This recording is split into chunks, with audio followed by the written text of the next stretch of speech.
presidente Lula falou sobre a relação do Brasil com os Estados Unidos a partir do retorno de Donald Trump. E o Anelli vai trazer os destaques para a gente agora.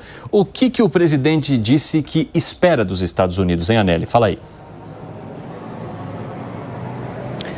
Pois é, Evandro, o presidente Lula acabou voltando a repetir que espera um tratamento digno a todos aqueles que vão ser deportados, não só aqui para o Brasil, mas também para outros países. E mais do que isso, o presidente Lula acabou deixando claro que vai atuar com reciprocidade, ou seja, vai fazer o mesmo caso os Estados Unidos acabem taxando o Brasil por conta dessa questão de política migratória. O presidente Lula deu essa declaração principalmente naquele contexto de que houve, então, um certo desconforto, um desentendimento com o presidente da Colômbia, Gustavo Petro, depois que o presidente acabou recusando o recebimento de um avião com deportados colombianos. A partir de então, Donald Trump ameaçou taxar os produtos que são levados da Colômbia até os Estados Unidos, e isso fez com que Gustavo Petro recuasse dessa decisão. O presidente Lula então disse que se o mesmo, a questão de taxação, fosse imposta ao Brasil, ele sim tomaria a mesma decisão e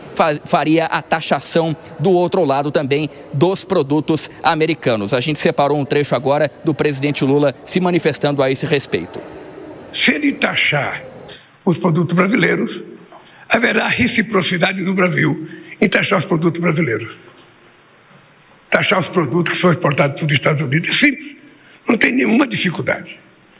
Veja, eu já governei o Brasil com um presidente republicano, já governei com um presidente democrata, e a minha relação é sempre a mesma. A minha relação é uma relação de um Estado soberano com outro Estado soberano.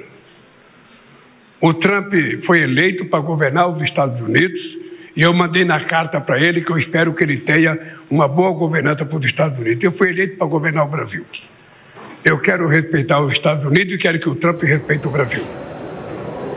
Tá? É só isso. Lembrando que o presidente Lula também tem destacado nos últimos dias, principalmente por meio dos ministros também, que pretende manter uma relação pacífica, sem sobressaltos com os Estados Unidos, até por conta dessa relação já histórica entre os dois países e também pelo fato de os Estados Unidos serem o segundo maior parceiro comercial do Brasil, atrás apenas da China. Então, para não haver interferência nessas questões comerciais, o Brasil segue então com um posicionamento firme em relação à política migratória, pedindo para que os deportados não venham, por exemplo, algemados, como aconteceu na semana passada, mas, por outro lado, para não interferir, para acabar, então, não trazendo consequências para a relação comercial, o Brasil segue uma postura mais sóbria mesmo em relação a essa polêmica. Evandro. Obrigado pelas informações, Anelli. Ótimo trabalho para você. Ô, Gustavo Segré, eu te faço uma pergunta. Se houver essa reciprocidade que foi dita aí pelo presidente da República, quem sai perdendo? Sempre vai sair perdendo no Brasil por uma questão de escala, primeiro por uma questão de necessidades de produtos de um lado e do outro. Explique melhor. Claro, se eu te mando produto primário e você me manda produto manufaturado, tem uma questão de que eu vou precisar exportar muito mais produtos para lá do que produtos que eu possa precisar aqui. Um bom exemplo disso é China, em que a gente manda uma paulada de coisas para lá e temos superávit comercial gigantesco, inclusive, com a China. Com os Estados Unidos, o equilíbrio do comércio internacional está definido. Estamos quase 1 a 1. 40 bi, vírgula alguma coisa, 40 bi, vírgula alguma coisa. Muito equilibrado. O problema não está sequer nessa questão. Para mim, o problema é um pouquinho pior. Porque o que acontece se temos essa taxação de um lado e do outro? Em princípio, os dois produtos ficariam mais caros. Para alguém vir ao Brasil para substituir os produtos brasileiros, qual poderia ser uma opção? China, eventualmente. Mas o problema está em que os comentários feitos pelo presidente Lula no momento da campanha não foram felizes.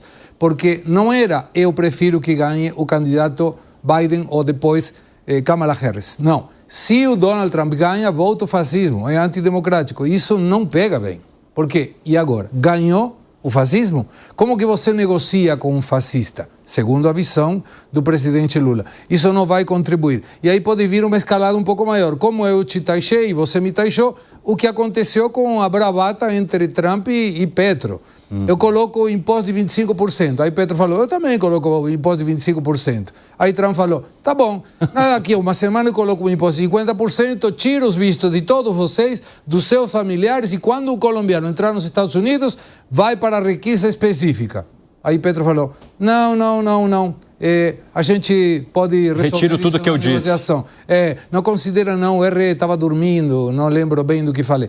Então não adianta. Eu acho que o melhor é evitar o conflito, claro, e se tiver uma taxação por parte dos Estados Unidos, tem que verificar qual foi o motivo. Se o motivo é comercial, é uma coisa. Se o motivo é político ou judicial, aí a coisa é diferente. Temos que aguardar ainda. Fala, Piperno. Acho que o presidente ele agiu com prudência, é isso que tem que ser, até porque nesse tipo de negociação o país não deve ficar unicamente restrito à questão ou à possibilidade de retaliação comercial. Veja, no caso do comércio Brasil e Estados Unidos, como muito bem disse o Segrão, um comércio muito parelho hoje, você tem áreas mais sensíveis. A Embraer, por exemplo, acabou de anunciar um novo contrato para fornecer o equivalente a 2 bilhões e tantos milhões de reais para uma empresa americana. Então vai lá vender mais um monte de aeronaves como ela já faz. Então, esse é um setor extremamente sensível. Uma taxação aí ou algum tipo de restrição vai impactar uma empresa de alta tecnologia que não vai chegar e falar, bom, então tá bom, então não vou vender meu avião para você, eu vou vender para a empresa do Cine que fica lá na Alemanha. Não é assim que funciona. É diferente, por exemplo, de soja. Tá bom. Enfim, você não quer comprar a carne que eu produzo aqui, eu vendo a carne que eu produzo aqui lá para a China. Tá resolvido o problema. Agora, há outros pontos sensíveis. Então, no caso, por exemplo, de se manter, até para se manter a altivez, cada um que tome conta dos seus interesses sem despejar bravatas. Exemplo, o presidente do Brasil, em breve, vai fazer uma viagem à China e muito provavelmente vai também até a Rússia, porque ele anunciaram aí que o Brasil deverá estar presente nas comemorações dos 80 anos da vitória sobre o nazismo que a Rússia pretende fazer. Então, esse tipo de movimentação diplomática mais silenciosa, eu diria para você que mexe e impacta muito mais do que alguém pegar um microfone e falar, eu vou sobretaxar o outro, se o outro também me sobretaxar. Aí é ficar realmente, sabe, em briga de rua que não leva ninguém a nada, aliás, geralmente penaliza mais o mais fraco. No caso, por exemplo, da movimentação diplomática, essa sim é uma área onde o Brasil pode incomodar mais. Ô Zé, e como que essa movimentação diplomática deve se dar a partir dos movimentos que você está vendo por aí? E é isso que me explicaram aqui sobre a movimentação do presidente Lula. Foi a primeira vez que ele falou claramente ali sobre Donald Trump. A recomendação é poupar o presidente e agir nos meios diplomáticos, né?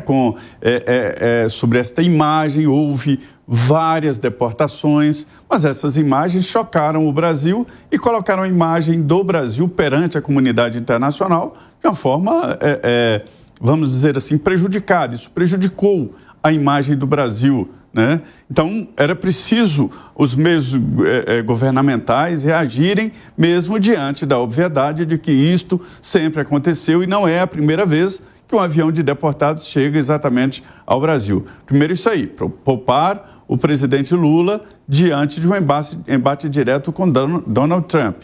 Deixaram isso para o ministro de Relações Exteriores, que se reuniu várias vezes com o presidente Lula e com Celso Amorim, que é quem está articulando esse processo todo. Mas eu queria destacar aqui a decisão do presidente em fazer esta entrevista coletiva com perguntas abertas. É uma novidade, já é um resultado do trabalho do Sidônio Palmeira, né? A história de tornar o presidente mais acessível. Ele estava escolhendo veículos de comunicação que estava dando entrevista e acabou falando para uma bolha. E acabou ficando cada vez mais numa bolha de veículos de comunicação que fazem um tipo de entrevista e tal, que não é exatamente uma entrevista aberta, uma coletiva como foi hoje no Palácio do Planalto. Que isso seja uma prática normal e que o presidente escute dos repórteres ali as dúvidas, escute dos repórteres ali linhas do governo que estão sendo analisadas fora daquela bolha e fora do grupo que ele está dando entrevista aí pelo Brasil inteiro. Fala, Gani. Olha só, né? Uma guerra comercial entre os dois países, evidentemente, que prejudica a população de ambos os países. Quem sai prejudicado é o próprio consumidor. À medida que produtos brasileiros chegarão mais caros nos Estados Unidos, à medida que produtos americanos chegarão mais caros aqui no Brasil. É claro que a corda acaba estourando do lado mais fraco, concordo com o Piperno, nesse caso seria do Brasil, mas a população norte-americana também teria algum tipo de prejuízo. Por isso que a gente torce para que não entrem numa espécie de guerra comercial. E aí é muito importante a prudência, quer dizer, a partir do momento que o Trump ameaçar com protecionismo, não escalar. Então, sair pela tangente, o presidente tem habilidade para isso, como comunicador, enfim, não, eu quero fazer um negócio aqui com o Trump, não quero brigar, mas não escalar esse tipo de coisa que não leva a nada.